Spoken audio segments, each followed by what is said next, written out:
Բարևես շորտի եթերում դուք դինում եք տեսանկյուն հաղորդաշարը, խորհրդարանական ընտրություններն ավարտվեցին, բայց հետընտրական գործընթացները իշխանությունների ընդդիմության հայտարարությունների հետևանքով ենթադրվում է, որ դեռ շարունակվելու են հետընտրական խմորումների և արդյունքների մասին է զրույցը Լևոն Բարսեղյանի հետ, ժուրնալիստների ասպարեզ ակումբի խորհրդի նախագահ։ Բարի երեկո Լևոն։ Շնորհակալ եմ հրավերը չներկայելու համար։ Նախորդ ընտրությունների համեմատությամբ Ինչն է փոխվել, ինչ առանձնահատկություններ բացահայտվեց եւ ինչն էր որոշիչ այս ընտրություններում։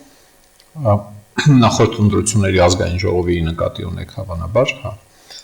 ընտրակաշարքի հրավառությունը, սելավի նման հոսող փողերը հաճուցող, դա շատ հատկանշական էր այս անգամ։ Նոր դերակատարի հայտ գալը, կես տարվա կուսակցություն մասնակցեց այս անգամ։ Այդպես շատ հաճախ չի լինում է, բայց մանդատ չեն ստանում, շեմը չեն հաղթահարում, այս անգամ հաղթահարել են շեմը։ Ատելության խոսքը մնացել է եւ զարգացել է ավելի, անցած անգամ էլ կար այդ ատելության խոսքը, վիրավորանք, զրպարտություն, ապա տեղեկատվության հսկայական ծավալները, քարոզարշավի խաթեր,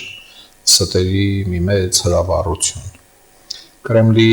ազդելու փորձերը այս անգամ գրեթե անսահմանափակ էին։ Բոլոր ռեսուրսները, բացի ուղիղ ֆիզիկական ներգործությունը, ուժային, զենքով, զինված ուժերով, բոլոր հնարավոր գործիքները Կրեմլը կիրառել է, որպեսզի ազդի Հայաստանի Հանրապետության վրա, բացառությամբ նշածս այդ կոշտ ծայրահեղ կոշտ գործիքները, սրանք էլ են կոշտ։ Այսպես ասած ռուսական սփյուռքի, հայկական սփյուռքի Ռուսաստանում գտնվող Հայաստանի քաղաքացի հանդիսացողների զանգվածային ներգրավումը այս ընտրություններում։ Սա էր, խաղահրապարակ վերադարձավ Բարգավաճ Հայաստանը, խաղադաշտից հեռացավ Հանրապետական կուսակցությունը։ Մի համար չէ, ավելի շատ ձայներ են։ Չէ, կարծես թե էլի այդ կարգի թիվ է, բայց Հանրապետական այս անգամ չէր մասնակցում։ Դա որոշակի ազդեց, գործում էր ազդող։ Դե բնականաբար ըստ էության մեր երկրում շատ վաղուց եւ միշտ, էլի մի շարք երկրներում կա բողոքի քվե ընդհանրացված հասկացությունը, իշխանության դեմ բողոքի քվե, նախկինում էլ կար Սերժ Սարգսյանի դեմ բողոքի քվե, Քոչարյան Ռոբերտի դեմ բողոքի քվե եւ այլն։ Եվ նրանք, ովքեր քվե էին տվել Հանրապետական կուսակցությանը անցած անգամ, կարծում եմ, որ այս անգամ էլ մասնակցեցին, գուցե ինչ-որ տարբերությամբ, դրա համար հետազոտություն է պետք, հասկանալի է նրանք չմասնակցեցին, որ ԿՊ-ին քվե տանել էին, նրանք էլի բազմաթիվ ընտրողներ, որոնք խիստ քննադատական վերաբերմունք ունեն իշխող քաղաքական ուժի նկատմամբ, կապ չունի, թե որ կուսակցության օգտին կքվեարկեին, պարտադիր համարեցին, որ հարկավոր է գնալ քվեարկել միայն թե քաղաքացիական պայմանագիրը չդառնա իշխանություն։ Գյումրիում էլ մի տարի առաջ մոտավորապես այդպես եղավ, ԿՊ-ին ադու խփենք քաղաքի աչքը հանենք, ԿՊ-ին ադու խփենք պետության աչքը հանենք, այսինքն թե ինչ կլինի հետո կարևոր չէ, կարևոր է որ թաղեմ ԿՊ-ի բոյը, մոտավորապես այս սխեմայի մեջ է եղել այդ քվեարկության մոդուլը, այսպես ասած, սխեման այդ է, տրամադրությունը այդ է եղել։ Փողեր, ոչ միայն ընտրակաշարքի փողեր, որը ասացի ահռելի ծավալներ է ունեցել, բացահայտումներն են։ Ծախսերով քարոզարշավ է։ Նաև թանկ քարոզարշավ ու ես լուրջ կասկածներ ունեմ, որ մի 3-4 ուժ ծախսել է ավելին, քան իրենց հիմնադրամները, նախընտրական հիմնադրամները պիտի որ թույլ տային։ Որոշ մարդիկ կան հետազոտում են այդ ծավալները, չգիտեմ, զեկույցներով հանդես կգան հաշվետվություններով թե ոչ, դե ինչ-որ բաներ մենք իմանում ենք Facebook-ի գովազդային ծավալների մասին, հեռուստատեսություններն իրենց գովազդային ծավալներն ունեն, չգիտեմ, հեռուստատեսության եւ ռադիոյի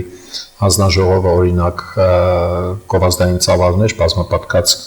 Եվրոպայի վճար, հանրագումար, դրանք վերլուծում է թե ոչ, որպեսզի համեմատի հիմնադրամների հաշվետվություններում եղած թվերի հետ։ Էլ չեմ խոսում ստվերային գովազդը, զանազան ֆեյքեր, ֆեյք ֆաբրիկաներ, դրանք էլ են մարդ,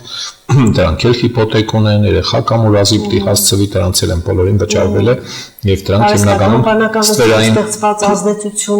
ստվերային փողեր են, այո, դա մի արհեստական բանականության վճարովի ծառայությունները, ես իմ ինչ արժե, ես իմ ինչքան եմ վճարել եւ այլն, այս փողերի մեծ ծավալը։ Մի ուրիշ կարևոր առանձնահատկություն էր, որ այս անգամ Ես չեմ հիշում նախկինում նման բան, այս անգամ Հայաստանի իրավապահ մարմինները իրենք արձանագրեցին եւ բացահայտեցին ընտրակաշառքի եւ ընտրողների կամքի վրա ապօրինի ազդեցության մի հսկայական փաստերի ծավալ։ Այսինքն բոլոր ձայնագրությունները հավաստի են։ Ես հավատում եմ, որ դրանք հավաստի չկա։ Չէ, հակառակ դեպքում եկուս միսուր դատարանում խայտարակ են լինելու, հո այդպես նկարելով չէ։ Ասենք թատերական խմբակվարձես նստեցնես ինչ անունը հակակոռուպցիոն կոմիտեի նկողում ասես լավ ձայնագրություններ սարքեք տանենք հրապարակենք ոչ ինչ որ հրապարակել են դրանք հետո դատարանում են բերելու եւ ոչ միայն այդ կծկտուր կտորները բերելու են ավելի մեծ կտորներով որպեսզի այն մեղադրյալ կողմն էլ նայի հասկանա ինչն ինչոց է երեք առաջ օրը հակակոռուպցիոն կոմիտեի նախագահը ասաց, որ ձայնագրությունների միջի բոլոր այսպես կոչված հերոսները կամ հակահերոսները բոլորը ընդունել են, որ դա իրենց ձայնն է։ Հիմա սա շատ կարևոր հայտարարություն է, վաղուց մյուս օրը դատարաններում երբ էլ լինի, այդ մարդիկ ելնելու են, ասեն կամ մեզ ծեծել խոշտանգել են, մենք ասել ենք, որ դա մեր ձայնն է, կամ դե ասեն համենք ենք եղել, խնդրում ենք մեղմ վերաբերվել, զղջումը համարել մեղմացուցիչ հանգամանք։ Առաջին անգամ է, որ պետական իրավապահ համակարգն է սա հավաքում եւ հրապարակում նախկինում ընդդիմադիր կուսակցություններն են հրապարակել ընտրակաշառքի դեպքերը, որոնք վերագրել են իշխող ուժերին, հիշում եք, հա, կամ իշխող ուժերի մերձավորներին, կամ լրատվամիջոցները կամ դիտորդական առաքելությունները, իսկ պետությունը ասում է չունենք մենք այդպիսի բան։ 3 օր հետո զանգում էին մարշրուտի մեջ նստած 3-4 օր հետո զանգում էին ինձ տեղ տարբեր տեղեր, ասում էին դուք 3 օր առաջ լուր եք տվել, որ այս ինչ տեղը կաշառքի բաժանելու կասկած կա։ Ես էլ տվյալները բերեք, ես էլ ասում եի մենք ձեր փաստահավաք խումբը չենք, էլի մենք չունենք այդ լիազորությունները, գաղտնալսում, հետախուզում, ակնադիտական հսկողություն եւ այլ։ Այս անգամ տարբերությունը, որ հարցրեցիք, նաեւ սրա մեջ է։ Պետական իրավապահ համակարգն է այդ ամբողջով։ Հետաքրքիր կետերով նշեցիր բոլոր այն առանձնահատկությունները ու ինչներ որոշիչ։ Ամենախայտառակը այդ ընտրակաշառքն էր, ամոթ է խայտառակություն է, բայց միայն դա ինչու հնարավոր չեղավ դա վերացնել։ Հա, միայն դա չէ, անմիջապես ասեմ չմոռանամ, կվերադառնանք դրան։ Մյուսն այն է, որ եթե շատ միամիտ լինենք, ասենք Ռուսաստանում ապրող մեր մի շարք հայրենակիցներ, որոնք ունեն Հայաստանի անձնագիր, սրտներում արթնացավ սեր առ ընտրություններ, այնտեղ երևի ընտրել չեն կարող հա թևաթափ են եղած, այնտեղ իրանք քաղաքապետ չեն կարող ընտրել, ինչ ուզեն այն մարդը դիտառնա քաղաքապետ։ Բայց իրենց իրավունքը չէ, Հայաստանի քաղաքացի։ Իրավունքը կասկածի տակ չեմ առնում, ես սոցիալական երևույթի մասին եմ, որ իրավունք չունենային, չէին կա, չէին քվեարկի, հարցը այդ չէ, որ Միգել արթնացավ իրենց մեջ այդ։ Դե ինչ է իբր թե Հայաստանում իշխանություն ձևավորել, մեծ մասը բերված էին եւ այդ մասին հայտարարություններ կային Ռուսաստանում տարբեր մարզերում, բաներում, եթե ուզում եք գնալ մասնակցել, դիմեք մեզ, մենք կօգնենք ձեզ, որպեսզի դուք գնաք, սրանք հրապարակային հայտարարություններից մեջբերումներ եմ ես անում։ Ինչ որ մի մամուլի հրապարակումը չեմ ասում։ Եվ ընտրակաշառքը վերացնելու անհնարինության հետ կապված։ Գիտեք, շատ արմատական խորքային բարեփոխումներ էին պետք ու պետք են մեր երկրում։ Արժեքային հեղափոխություն է պետք նաև։ Ես այս նախընտրական շրջանում շատ եմ շփվել 6 մարզերի երիտասարդության հետ։ Մարդկանց հարցնում եմ, ասում եմ, մարտի 1 ցուցարար գնդակահարել երիտասարդներ, մինչև 30 քանի տարեկան։ Վստահաբար կարող եմ ասել 90%-ը տեղյակ չէ տեղի ունեցածից։ Դասագրքերի մեջ 2 տող է գրած։ Հասարակագիտության ուսուցիչները բացատրում են, չեն բացատրում եւ այլն, շատ վատ է իմացությունը Հայաստանի անցյալ պատմության։ Տեխնացուներից մեկի մասին անունը չտամ։ Տեսեք ինչ լավ պապիկ է, տեսեք ինչ հաճելի ընտանիք ունի, թե վիդեոների մեջ էլ բանում, Instagram-ներում, բաներում հարմարավետ լավ դիզայնով միջավայր է, տուն է, տեղ է, սեն է։ Հա, ու լիքը ջահելներ ասում են, վայ, էս ինչ սիրելի, սիրասուն ընտանիք է, բան բերեք, գնանք քվեարկենք։ Դու մի ասա այդ արժեքային փոփոխությունը կոնե գիտելիքները պետք է ունենային, էլի ընտրողների մեծ մասը հասկանային, որն է միջին ավակ տարիքի ժողովրդին կարիք չկա շատ պատմելու, թե ինչ է տեղի ունեցել երկրում։ Հա, սա էական է եւ հետո եթե գաղտնալսումները լսում եք, դուք տեսնում եք, թե արժանապատվություն չունեցող մարդկանց ինչ մի հոց բազմություն է, փողը քիչ տվեցին։ Ես գնացի էս ինչի մոտ։ Այն ինչը քիչ տվեց, գնացի այնտեղ, որ նրան եմ ընտրելու, դա ընտրություն չէ արդեն։ Ընտրությունը այն պահին է կայացել, որ որոշել ես ոչ թե ազատորեն ընտրել, այլ փողով գնալ քվեարկության, դա ընտրություն չէ։ Հիմա այդ մարդկանց են քյարտակողական, ճենջոտ, մենջոտ եւ այլն, հա, այդ մասային քանի տարի, քանի 100 տարի է պետք որ վերջը փոխվի, էլի այդ մարդկանց մտածողությունը, այն կանանց զրույցը, աղջի որ ուզենանք է ժողովրդին սենց չեն կարող անել, են ասում են չեն կարող որ աղջի։ Հա, այսինքն այդ արժե համակարգով մարդուն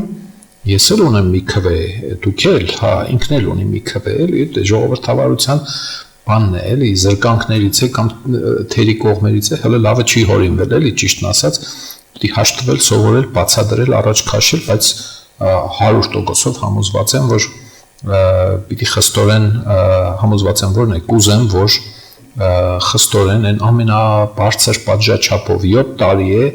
գնում նստում են 33 թվականին Բերդի ուրեմն դարպասները բացվում են, դուրս են գալիս, ասում են ինչ էիր նստել, ասում են 20,000 կամ 50,000 դրամ էի վերցրել, 7 տարի նստեցի դրա համար։ Բաժանողից բռնած, ուրեմն վերցնողով վերջացրած։ Իդեպ ամենավերևը այդ բուրգի պետության զավթման փորձի համար պիտի մեղադրվեն։ Հիմա այդ կապը դեռ ապացուցված չէ։ Բաժանողները կարող են ասել պապիս ոսկիներն եմ կդել, տաներ բաժանել եմ, որովհետև սիրում եմ այս ինչ կուսակցությանը, իր օգտին եմ կվել։ Հենց կապը ապացուցվի, որ եղել է այնտեղ գերագույն գլխավոր հրամանատար ընտրակաշարք բաժանելու գծով։ Մինչև վերջ, այնտեղ արդեն ուրիշ հոդվածներ պետք է լինեն։ Ես ուրիշ ձև չեմ պատկերացնում արդարադատության կայացումը։ Եթե դու որոշել ես փողով մանդատ ստանաս ու ստանաս այնքան, որ գրավես ազգային ժողովի կեսը կեսից ավելին, դու պիտի պետության զավթման համար դատվես, պետության զավթման փորձի համար պիտի տանք ուրիշ քրեական հոդվածներ են։ Այն կաշառք վերցնող տվողը այն միջանկյալողակը, հա, կամ միջնորդը, կամ այն բրիգադիրները, որոնց ձայները մենք լսում ենք, դրանք, հա, առավելագույնը 7 տարով պիտի գնան։ Եվ բանը առայժմ այդ կապը ապացուցվում։ Ես կարծում եմ, որ հակակոռուպցիոն կոմիտեն պիտի որ ունենա ավելի մեծ թվով ձայնագրություններ եւ ապացույցներ, քան թե այն ինչ որ հրապարակում է։ Այստեղ գործում են ընտրակաշարքի հետ մի ժամանակ այլ քաղաքական ուժերը նաև խոսում են վարչական լծակների կիրառման, այդ ընթացքում նախընտրական քարոզարշավում միմյանց վիրավորանք, մեղադրանք, այսինքն որոշակիորեն ոչ ծրագիր ներկայացնել, այլ շարունակ նախընտրական շրջանը ինչ տրամադրություններով, բայց հիմա այս ընտրությունների արդյունքը ինչ ունենք իսկապես սա հանրային տրամադրությունների ապացույց է, լակմուս է, ինդիկատոր է։ Եթե նախ եւ առաջ վարչական ռեսուրսը, պետությունը եթե այս իշխանությունը եթե ժամանակին 8 տարվա ընթացքում պատասխանատվության կանչեր եւ պատասխանատվության ենթարկեր օրինակի համար ընտրությունների ժամանակ ընտրակեղծարարությամբ զբաղված դպրոցների տնօրեններին կոնե եւ բոլորը տեսնեին որ այդ մարդիկ կամ օրենքով սահմաններ որ այս մարդիկ այլևս ոչ տեխնացու ոչ մի բան ոչ հանձնաժողովի անդամ ոչ նախագահ լինել չեն կարող ոչ էլ առավելևս դպրոցի տնօրեն աշխատել են կարող եւ հեռացվեին այդ համակարգերից Հիմա չեմ կարծում, թե այդ 8-10 դպրոցների տնօրենները կհամարձակվեին դպրոցը կամ կոլեկտիվը կամ բարձր դասարանցիների հետ ելնել գնալ իշխող քաղաքական ուժի քարոզարշավին, ապարանից 4 հոգի, հա, այնտեղ Արարատներ, Մասիսներ եւ այլն։ Դեպքերի քանակը անհամեմատ փոքր է, քան առաջ է եղել, բայց դա խայտարակ դեպքեր, դպրոցի տնօրենը մանկավարժների հետ որոշում է գործի փոխարեն գնալ բանի, սա դատապարտելի է ու պետք է այդ մարդիկ պատասխանատվություն կրեն։ Քրեականով պիտի գնան նստեն, որպեսզի բոլոր տնօրենները, ոչ միայն դպրոցների, մանկապարտեզ եսիմին, չեսիմին, հասկանան, որ չէ, ժողովուրդ ջան, ուզում եք, սատարում եք ինչ-որ ուժի, գնացեք ձեր աշխատաժամից դուրս սատարեք, քյորփեն ուզում եք գնալ էս ինչի հանրահավաքին, թող գնա իր ծնողին դիմի, թող ծնողը վերցնի տանի կամ չտանի այդ ինչի հանրահավաք, ձեր ինչ գործն է, երեխեքին ինչ եք անել տարել, այս այլանդակությունների քոքը պիտի տալ, չի տրվել մինչև հիմա։ Հա, մյուս հարցը որն է ներողություն այդ հատվածը արդյունքները հանրային տրամադրության ընդհանուր արդյունքները Ես իմ մասնավոր գնահատականով ըստ երևույթին կարող էր եթե այս ամբողջ խախտումների ծավալը չլիներ կարող էր մինչև 5-6-7% չափով տարբեր լինեին այս կամ այն կուսակցության օգտին տրված քվեները խոշոր քվեներ հավաքածների մասին է քաղաքացիական պայմանագրի դեպքում, ուժեղ Հայաստանի, Հայաստան դաշինքի դեպքում հիմա չափելու ցավոք գործիք չկա վարչական ռեսուրսի այդ օգտագործումը ինչքան է ազդել ընտրակաշարքի հրապարակված փաստերը, չհրապարակված փաստերը, տարբեր մասնավոր գնահատականներ կան, որից ինչի օգտին կարող էր 100,000 քվե պակաս լինել, 300,000-ի փոխարեն ասենք, թե դժվար է ասել, չեմ կարող ասել, ուղղակի այս գործերի, քրեական գործերի հանգամանքների, թվերի հաշվարկների, փորձագիտական վերլուծությունը կարող է ասել, թե օրինակ, մեկ քվեն միջին հաշվով ինչ է արժեցել, կեղտոտ փողով, էլի ոչ թե քարոզչական ծախսով բանով։ Եվ կարող էր 23 չլինել ուժեղ Հայաստանինը լիներ 18, կարող էր ԿՊԻ-ը չլինել 49, վարչական ռեսուրսը չլիներ լիներ 47 եւ այլն։ Մեկի քվեի իջնելը մյուսի քվեի բարձրանալու վրա բնականաբար պիտի որ ազդեր, էլի։ Եվ մինչև 4-5% չափով ինձ թվում է կարող է տարբեր լինել։ Այլ խոսքով ասեմ, եթե հանգարց վերաքվեարկություն նշանակվի ամբողջ երկրով մեկ, եւ քանի որ ընտրակաշարքի մեքենան զգալիորեն ջարդած է հիմա, չէ, ահագին մարդ ձերբակալված են, ահուսարսապ կա թե այն մարդես ինչ են կարել կամ էս ինչ են կանում, կամ ընտրակաշարք վերցրած քվեարկածները արդյոք կգնան երկրորդ քվեարկությունը առանց նոր ընտրակաշարքի քվեարկեն նրա օգտին, ում օգտին քվեարկել են։ Բնականաբար բոլորս հասկանում ենք, որ չի ստացվելու այս քվեն։ Մինչև 1 կամ մինչև 3% հավաքած կուսակցությունների ընտրողները ինչպես կվարվեն, այո, կարող են մնալ ցուցակում, եթե նոր ընտրություն չէ, այլ վերաքվեարկություն է։ Եվ պրոիշխանական քաղաքական ուժերի ընտրողները, օրինակ Հանրապետություն կուսակցության ընտրողները, կգնան քվեարկելու, եթե գնան ում օգտին կքվեարկեն, թե չեն գնա քվեարկելու, կասեն դե մեր ուժը չի ընտրվել, հիմա գնանք ԿՊԻ-ին քվեարկենք ինչ օգուտ կամ պրոկրեմլական փոքր ընտրողներ, փոքրաթիվ ընտրողներ ունեցող քաղաքական ուժերի ընտրողները հավես կունենան, գնան իրենց քվեն տան, ասենք, պրոկրեմլական քաղաքական ուժերին։ Բոլորովին ուրիշ պատկեր կունենանք, եթե նման մի բան լինի։ Այս դեպքում չարեցին այդ ձայներ փոշիացնող կուսակցությունները։ Փոշիացնող չէ, բոլորն իրավունք ունեն, այս սահմանադրական իրավունքը պետք է հարգվի։ Լիքը մարդ կա ասում է, ինչքան շատ են, ինչ են այդքան ժողովրդավարության հատկանիշն է, գաղափարների շուրջ մարդիկ միավորվում են, ասում են կանք իշխանություն, ժողովուրդ ջան, ձեզ կտանենք լավ տեղեր, դեպի երջանկություն, ավտո կունենաք, տներ կունենաք, ես կոմենքով, չպիտի սարսափել դրանից եւ չպիտի բանանել այդ մարդկանց մեղադրել, թե ինչ է առաջադրվել։ Բոլորն էլ գիտեն, որ մաթեմատիկական վերլուծությունն էլ էր հուշում, որ հնարավոր չէ, որ այնտեղ 5-6 ուժից ավել ընտրվեն, այսինքն մնացածը չեն հաղթահարելու շեմը։ Եվ մեր օրենսդրությունն այնպիսին է, որ այո, ովքեր չեն հաղթահարել, իրենց ոչ թե իրենց քվեներն է վերցնում բաշխվում, այլ խորհրդարան անցած քաղաքական ուժերի հավաքած քվեների համամասնությամբ բաշխվում են խորհրդարանի տեղերը։ Եթե 100 տեղ է, պիտի բաշխվի իրենց վրա այդ քանակը չի կարող ասենք 20%, այս անգամ 12 կամ 14% հավաքած բոլոր շեմը չհաղթարած քաղաքական ուժերը այդքան են հավաքել, անցած անգամ մոտ 20 էր, հա, հիմա ասենք 12, եթե ՊՀԿ-ն անցնում է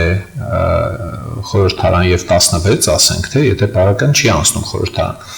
խորհրդարանում աթոռների 16%-ը պիտի թափուր չմնա, տրամաբանորեն այդ 16-ի, որպեսզի մարդիկ հասկանան, հա, 50%-ը ԿՊ-ի տարած, հա, ավելացվելու է ԿՊ-ին, այսինքն ԿՊ-ի 50-ը դառնալու է 58 տեղերի 58%-ը, 23%-ը անցնելու է ընդհանրենք ուժեղ Հայաստանի եւ այլն, հա, մոտարապես այս տրամաբանության մեջ է։ Պիտի փորձեն այդ ուժերը քաղաքացիական պայմանագիրը օրինակ, բանով ելք դաշինքով 17 թվականին, ընտրակեղծիքներով ամեն ինչերով բաներով 3 կուսակցությունով 7 մանդատ ստացան, հիշում եք։ 3-ը ԿՊ-ից էին, 2-ը հանրապետություններ, 2-ը լուսավոր Հայաստանից էին։ Էդմոնը Մարուկյան, Գորգիսյանը, հա, ելք դաշինք էին։ Ծառուցանագի առարգա դարձան, հիշում եք, հա, Սերժը ասում էր Սարգսյան, բանը, 7% եք դուք ձեզնից ինչ եք ներկայացնում եւ այլն եւ այլն։ Եկել պարզվում է, թե չէ, հաջորդ ընտրությունների ժամանակ կարող է տանեն 80%, 81% Երևանի ավականու կամ ազգային ժողովի 18-ին տարան 71%։ Այնպես որ բանը պիտի հարգալից վերաբերվել այն ուժերին, որոնք շեմը չեն հաղթահարել, ինչ անենք, չեն հաղթահարել, եթե հետևողական կլինեն տարիների ընթացքում։ Փաշինյանը իր քաղաքական պայքարը, եթե չեմ սխալվում, 2003 թվականից է սկսել 1+1+1, հա, ոչ դոդացմանը, ոչ սերժանտացմանը, ոչ ռոբոտացմանը։ Հիշում եք այդ դեվիզները, անցել է 20 տարուց ավելի մոտավորապես։ Մի շարք կուսակցություններ էին իրար հետ, փորձում էին, ստացվում էր, չէր ստացվում, հետո ՀԱԿ-ը ինչ-որ խմբակցությամբ ներսում եղավ։ Նորմալ է, քաղաքական բանի շատ կարևոր է, որ դրա միջից հանվի դուրս կեղտոտ փողը, որովհետև ապօրինի գույքով ետ գծած փողերով քաղաքական պայքարի մեջ մտնել թույլ տալը նշանակում է ջախջախել են մնացած բոլոր տասնյակից ավելի քաղաքական ուժերին, որոնք չունեն բավարար ռեսուրս մրցելու այդ փողի իմաստով հսկաների հետ։ Պետությունը պարտավոր էր սև փողը մաքրել քաղաքական դաշտից, ընդհանրապես տնտեսությունից եւ քաղաքական դաշտից, որ լիներ արդար մրցակցություն։ Ինչ է նման, երբ որ մի կողմից պետությունը հետապնդում է քաղաքական ուժին ապօրինի գույքի համար մարդուն, որի կուսակցությունը մասնակցում է ընտրություններին։ Ասենք $200 միլիոն ապօրինի գույք է մեղադրում պետությունը։ Այն մյուս տեխնացուի ապօրինի գույքը 16 էջ է։ Այդ մարդիկ կարող են երկրով մեկ 200-300 հատ գրասենյակ բացել եւ պահել 20 տարի ու աղջ քաշել, չզգան էլի, որ ջեբերից փող է պակասում։ Այն մնացած մինչև 1-2% հավաքած քաղաքական ուժերը հազիվ մինչև մի հատ գրասենյակ են բացում, պահում են, կարող են լավ գաղափարներ ունենալ, բայց թե տեղեկատվական դաշտում լրջորեն տանուլ են տալիս։ Օրինակի համար այս 4 քաղաքական ուժը խոշորները իշխողը եւ ուժեղ Հայաստան Դաշինք եւ ՊՀԿ տեղեկատվական դաշտում տիրապետում էին տեղեկատվական հոսքերի ճիշտ սխալ վիրավորական զրպարտություն էական չէ։ Մոտավորապես 90-95%-ին միջին վիճակագրական քաղաքացին, որ լուր է լսում, ասենք, հա, տարբեր տեղերից, հարևանից, հեռուստացույց, Instagram, TikTok եւ այլն, 100 լուրից 90-95-ը դու մի ասա վերաբերվում էր այս 4 քաղաքական ուժին։ Այն մնացած 15 քաղաքական ուժի մասին լուրերը, ասենք 5%, 10%-ն էին շատ-շատ։ Այդ ինչպես էր ստացվել մեծ փողերի շնորհիվ։ Հիմա Բարգավաճ Հայաստան կուսակցությունը քվեի պայքար է տանում, բայց այսօր այլ հայտարարություններ նաև հնչեցին, երկու տեղամասում անվավեր ճանաչվեցին ընտրությունները, ըստ այդ նաև միաժամանակ ուժեղ Հայաստան այսօր հայտարարեց, որ ամբողջությամբ է չեղարկելու մասին դիմում ներկայացնում կենտրոնական ընտրական հանձնաժողով։ Լավ, հասկանալի է։ Վերաքվեարկություն, ըստ էության, ոչ թե նոր ընտրություններ, վերաքվեարկություն։ Ըստ էության թողնված է կենտրոնական ընտրական հանձնաժողովը հունիսի 14-ին ինչ կհայտարարի, ինչ որոշում կկայացնի։ Բայց փաստացի նշվում է, որ այն երկու ուժերը ռուսամետ են։ Եթե ԲՀԿ-ն անցնի, այս ուժը ինչպես է դիրքավորվելու ազգային ժողովում։ Բելարուսամետ է, չէ՞, մեկ բանը ուղղակի այդ դեպքում, ինչպես քիչ առաջ ասացի, քաղաքացիական պայմանագիրը կունենա 2 մանդատ պակաս, մոտավորապես է ասում, որտեղ քվեների հաշվարկը 64-61 2 կամ 3 մանդատ պակաս կունենա, քան թե եթե ԲՀԿ-ն չանցնի, որովհետև այն այսպես կոչված ներողություն փոշիացող տոկոսները Բարգավաճ Հայաստանի չանցնելու դեպքում ավելանում է Բարգավաճ Հայաստանի հավաքած տոկոսներով։ Հիմա որ գումարում ենք իրար, ասենք, հա, 50 մոտավոր գումարած 23.5 ենթադրենք, ինչքան եղավ 73.5, գումարած ենթադրենք 10, 83.5, այնտեղ մնացորդը լինում է 16 փոշիացող, եթե ԲՀԿ-ն չի անցնում, հա, այդ 16 մանդատը, եթե 101 բանից, ինչ է, տեղանոց խորհրդարանից են խոսում, 16-ը պիտի այդ տոկոսների համամասնությամբ քիչ առաջ ասացի, Աշխավի խորհրդարան անցնողների միջև 16-ից 8 մանդատ անցնելու է բանին քաղաքացիական պայմանագրի 58 գումարած այնտեղ ազգային փոքրամասնություններ 4 62 63 մոտավորապես այս կարգի մաթեմատիկայի մեջ է եթե ԲՀԿ-ն անցնում է բնականաբար բաշխվող վերաբաշխվող քվեները լինում են 12 եւ ոչ թե 16, 4% պակաս է լինում։ 12-ի կեսն էլ եղնում է 6։ ԲՀԿ-ին գումարած ԿՊ-ին գումարած 6, գումարած ազգային փոքրամասնությունները 60-61, այս բաների մեջ է, մոտավորապես եմ ասում, որտեղ եկուսմիսը կարող է երկու տեղամասում վերաքվեարկություն նշանակվի միայն։ Եթե երկու տեղամասում է վերաքվեարկություն նշանակվում եւ մենք ընտրակաշարքի գործոնահանում ենք բնականաբար, որտեղ ահագին կոտրված է մեքենան, շատ հետաքրքիր հարց է, թե որ քաղաքական ուժի ընտրողներն են ավելի համառ, հետևողական եւ ավելի նվիրյալ, եթե կարելի է քաղաքականության մեջ այդ բառը օգտագործել, էլի։ Ամեն մեկս մեր գնահատականը կարող ենք տալ, կամ Ռուսաստանից եկած քվեարկած գնացած մարդիկ, կարևոր չէ ում օգտին չասենք, էլի ոչ թե կարևոր չէ, չասենք ում օգտին։ Նրանք նորից գալու են, այդ քվեարկության ժամանակ գնան եւ այլն, թե քիչ է լինելու հակումը, մղումը կալ գնալ, որովհետեւ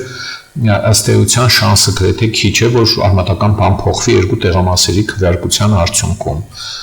Այսինքն տեսնենք ինչ կհաշվարկի եւ ինչ կորոշի կենտրոնական ընտրական հանձնաժողովը, դրանից հետո պարզ կլինի։ Ես ինքս որպես շատ նեղ անձնական։ Հիմա անբավեր ճանաչել ընտրությունները, թե վերաքվեարկություն լինի։ Ես շատ կուզեի, որ տոտալ վերաքվեարկություն լիներ, չգիտեմ ինչ։ Բոլոր տեղամասերում։ Բոլորովա երկրով մեկ, ոչ թե նոր առաջադրումներ, ոչ թե նոր քարոզարշավ, ընտրապայքար, եսի հոգնանք էլի արդեն, գիտենք, նոր բան չեն ասելու, մանավանդ ինչեվ հիմա չեն ասել։ Մենակ հայերյանք, վիրավորանք ու զրպարտությունը բաներ ենք լսել ու ահասարսուր պրոպագանդիստական թեզեր, գալու են ուտեն Հայաստանը, Մոսկվան չեղնի թուրքերը մեզ կուտեն, բան այս ամբողջը լսելու ենք, անպայման երաշխավոր լինի Մոսկվան, տեսել ենք ինչպիսի երաշխավոր է, սա իմ մոտեցումն է իհարկե։ Մեր հայաստանյան ընտրությունները վերածեցինք մի հատ աշխարհաքաղաքական Դա խուսափելի է, երբ որ ապակաղութացման փուլում գտնվող երկրում տեղի ունենում ընտրություն, անպայման արտաքին գործոնները Հնդկաստանը Անգլիայից ապակաղութացումից հետո ապակաղութացման ընթացքում հետո ինչեւ հիմա այդ կապերի այդ ազդեցությունները Մեծ Բրիտանիա, Հնդկաստան եւ այլն դա բնական են, դրանք պետք է լինեն, պետք է քննարկվեն, երկիրը վերջը երկու կողմից դժմաններ ունի եւ դա նորություն չէ, գաղտնիք չէ։ Բնականաբար պիտի քննարկվեն այդ հարցերը, բայց քննարկելու ձև կա։ Նորմալ վեճը մի բան է, դնել հոլովակ նկարել Ծիծեռնագապեշտի տեղը մզկիթ սարքած, այդ բոլորովին ուրիշ մասխարա է, էլի։ Պլյուս իհարկե Մոսկվայի ազդեցությունը։ Շատ կարճ ժամանակ ունենք, ինչ ճանապարհ կա Գյումրիում արտահերթ ընտրությունների գնալու, ինչպես պիտի լրացվի գործող հավագանին, որի մասին նախընտրական շրջանում եւ նաեւ ընտրություններից հետո կառավարությունը մի քանի անգամ խոսել է, նաեւ քարոզարշավի ժամանակ, նաեւ այն օրը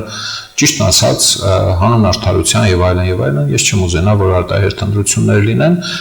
ժողովուրդը պարտավոր է վայելել իր ընտրության պատուղները, ինչպիսին որ են։ Մեխանիզմը որն է իրավական, որ լինի։ Մեկը հիմնականը իհարկե այն է, որ ավականին ենթադրենք դրսևորի անգործություն։ Ասենք մեկ նստաշրջանի ընթացքում նիստեր չկարողանա գումարել կամ գումարի եւ որոշումներ չկարողանա կայացնել։ 14 հոգի ԿՊ-ից է ավականու կազմում, 19 հոգի կոալիցված 4 քաղաքական ուժերն են, որոնցից մեկը մանդատը վար չի դրել եւ ուրեմն կալանավորված է Ղուկասյան Վարդանի մասին է խոսքը եւ չի կարող մասնակցել ընտրություններին, դրա համար եմ հիշատակում։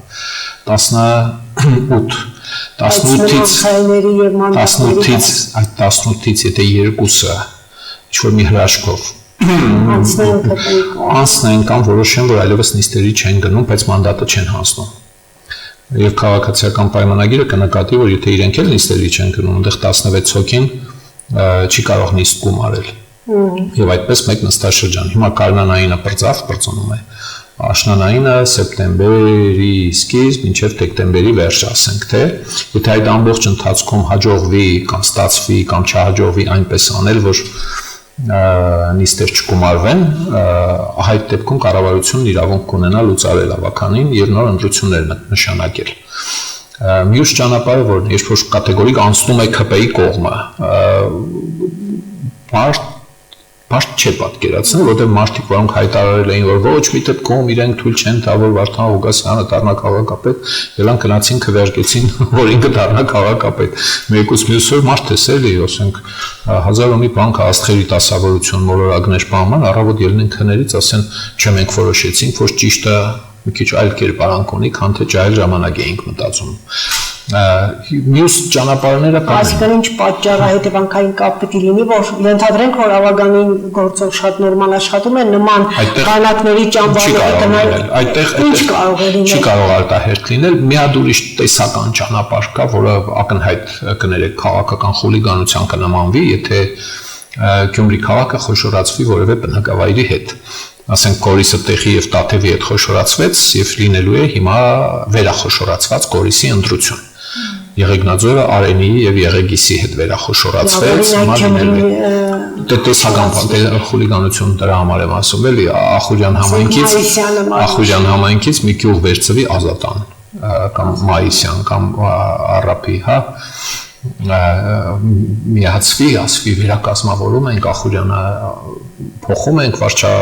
տարածքային այդ միավորը ուրիշ ձև ենք տալիս դրան։ Այս դեպքում այո, Վանաձորը միավորվել է, ասենք 3 գյուղերի հետ, հա 21 թվականի ընտրություններից առաջ։ Սա տեխնիկական միջոց է, բայց քաղաքական իմաստով իսկապես խուլիգանություն է, էլի բոլորը հասկանան, որ արտահերթ ընտրության խաթեր պետություն դու դրել ես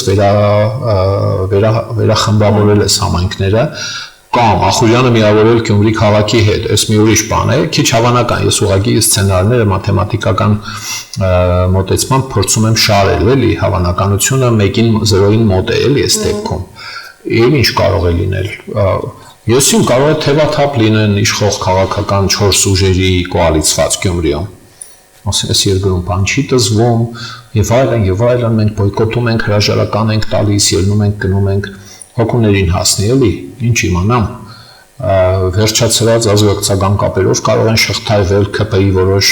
անդամներ, ընդդիմադիր քաղաքական ուժերի հետ, հազար ու մի բան, ձերբակալություն, լիազորությունների դադարեցում ավականու անդամների կամ մանդատից հրաժարում հանգեցնելու է այդ քաղաքական ուժի ցուցակից հաջորդի ներս գալուն, ինչպես տեղի ունեցավ հոկտեմբերի 20-ից հետո, չէ՞ մի քանի հոգի ավականու անդամ ձերբակալություն կալանավորում իրենք հրաժարվեցին, որ քվորումը ապահովվի։ Վարդան Ղուկասյանը չի հրաժարվել, սպասում էր մինչև այս բանը, հա, ընտրությունների ժամանակ կարող է պատահի ստացվեր այնպես, որ պրոկրեմլական ուժերը հաղթեին եւ այսօր եկուց ելնեին, ասեին, թե արդեն փաս թողեք, այս հույսերը կային, բայց հանուն արդարության եւ ճշմարտության շեշտ եմ ես սրտանց ուզում եմ, որ այս ավականին մնա կառավարի այնպես ինչպես կառավարում է եւ այս քաղաքը արժանանա իր ընտրած իշխանությանը։ Թող վայելի են բոլոր բարիքները, ինչ բխում է այս իշխանությունից։ Երբևէ իշխանություն եղած եւ իշխանություն այժմ իշխանություն եղողները, այսպես ասեմ, նախընտրական շրջանում զարմանում էին, թե Գյումրիում ինչի է նման վիճակ։ Տնակներ գոյություն ունեն, ճանապարհները, փողոցները լավը չեն։ Զարմանում ենք, թե ինչից են զարմանում, փաստորեն։ Այս շատ երկար զրույցի թեմա է, խոստանում եմ մի օր գալ եւ հնից քանդելով կանգ առաջ, հա, գուցե ուրիշ լրագրողների էլ հրավիրեք, որոնք 30 տարվա, 40 տարվա փորձառություն ունեն, նստենք մի հատ քանդելով առաջ կանգ, թե որի ժամանակ ինչ է արվել, ինչ չի արվել, ինչու չի արվել, ինչպես է ստացվել, օրինակի համար քաղաքացիական պայմանագիրը համայնքապետի տեխնացու էր առաջադրել անցած անգամ, որը տեղական турքերի մասին շատ աղոտ պատկերացում ուներ։ Ես հրապարակային ասել եմ, սա նորություն չէ։ Չի կարելի, որ պարքինգի տեղական турքի մասին քաղաքապետի տեխնացու եւ պաշտոնակատարը ելնի ասի, թե 2 հոգի հիվանդ մարդ են, օրական 2000 դրամ փող են հավաքում, 2000 են հավաքում, թե 200,000, իմ հաշվարկներով դա բավականին լուրջ թիվ է, մոտ $1 միլիոն փող կա կորցրած տարեկան, որը պետք է մտնի համայնքի բյուջե, եթե պարքինգի փողերը, դա համայնքի փողն է։ Ոչ մի համայնքապետի տեխնացու են էլ իշխող քաղաքական ուժից։ Մեկը չեղավ կողքից ասել հարգելի, ախր դա համայնքի փողն է։ Ինչու ես որոշում, որ դա պետք է 2-3 հոգի հավաքեն եւ տանեն, չգիտեմ ուր, էլի։ Կոնե համայնքի փողով կամրջի տակի Լիքը մենակ կամրջի տակինը չէ, անցումն է մսի կոմբինատից դեպի Երևանյան խճուղի։ Կոնե կարող է գծանց լինել։ Որ 15-18 տարի կամ ես ինչքան խմբագիր ու լրագրող եմ եղել, Մենակ ես չէ, լիքը մարդ տեսել է, որ այդ խնդիրը կա ու ալտերնատիվ այլընտրանքային մուտք է պետք քաղաք։ Ինչ կլինի, որ ասենք սովխոզի վերջում այդ Մաքսատան մոդի գծանցը որ կա ուղեփակոսներով նման մի բան թվի ուրեմն այդ նախկին մարոյի մոտ ասենք Երևանյան խճուղուց կան թեքվեն մտնեն այնտեղ ծախսերներ ենք հաշվել ժամանակին առաջարկել ենք ել չեմ ասում էստակադայի մասին 15 տարի առաջ դա կարժենար ելներ կամրջով անցներ վրայով $500,000 հիմա $1 միլիոն կարելի է էստակադան սարքել որ այլընտրանք լինի Եվ հետո այդ ջրահեռացման համակարգը աշխարհում լիքը քաղաքներ կան, որոնք անցել են դրանով, ջրհեղեղները շատ են եղել, բան են արել, գետնի տակ ռեզերվուարներ են սարքել, որտեղ մինչև ջուրը կհասնի կամրջի տակ, լուսակրի մոտից, նախկին Ստամբուլի բազարի մոտից, հա, գետնի տակ պատկերացրեք մեծ ռեզերվուարներ, որտեղ կլցվի մինչև այնտեղ հասնելը, մի խոսքով ինժեներական 1000 լուծում կա այստեղ, բացատրել ենք, մարդիկ ասել են չենք ուզում, մենք ընտրում ենք այս ինչին, գնացել ընտրել են լավ են արել, ձեզի ուրվան գնացեք թաղվեք այդ ջրերի մեջ, էլի ինչ անեք լավ, խոզենքով չես գնում ասում, այս ինժեներական լուծումը արա պետություն կպրնեն կտատեն, վայելեք ձեր ընտրած իշխանությունը, ժողովուրդ ինչ ասեմ։ Շնորհակալ եմ։ Շնորհակալություն։ Տեսանկյուն հյուրն էր Լևոն Բարսեղյանը, ժուրնալիստների աշխարհից ակումբի խորհրդի նախագահ։